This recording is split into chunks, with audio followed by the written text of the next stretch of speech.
अकोल्याच्या डाबकी रोड पोलिसांच्या हद्दीत इसमानं पाठलाग करून पत्नीची धारदार शस्त्रानं हत्या केली। या खुनाच्या गुन्ह्यातील आरोपीला डायल क्रमांक 112च्या तत्परतेमुळे अवघ्या 10 मिनिटात अटक करण्यात पोलिसांना यश आलंय। या कारवाईमुळे पोलिसांच्या जलद प्रतिसाद यंत्रणेची कार्यक्षमता पुन्हा एकदा सिद्ध झाली आहे। मिळालेल्या माहितीनुसार 17 मे रोजी सकाळी 8:30 वाजताच्या सुमाराला राजेश सारोटे यांनी डायल क्रमांक 112 यावर फोन करून अकोला शहरातील जकातनाका परिसरात एका इसमानं धारदार शस्त्रानं महिलेवर वार करून गंभीर जखमी केल्याची माहिती दिली। माहिती मिळताच डायल क्रमांक 112 आणि डाबकी रोड पोलीस स्टेशनच्या बीट मार्शल पथकानं तत्काळ घटनास्थळी धाव घेतली। जखमी महिलेला त्वरित शासकीय रुग्णालयात दाखल करण्यात आलं, मात्र उपचारादरम्यान तिचा मृत्यू झाला।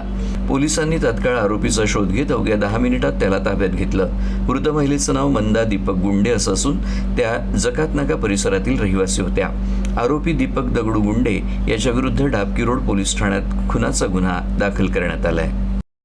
लोकांनी डायल 112 वरून कॉल केल्यावरून पोलीस घटनास्थळी गेल्यामुळे आरोपी तात्काळ ताब्यात मिळाला।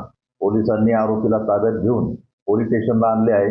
गुन्हा दाखल करण्याची प्रक्रिया पोलीस स्टेशनला सुरू आहे।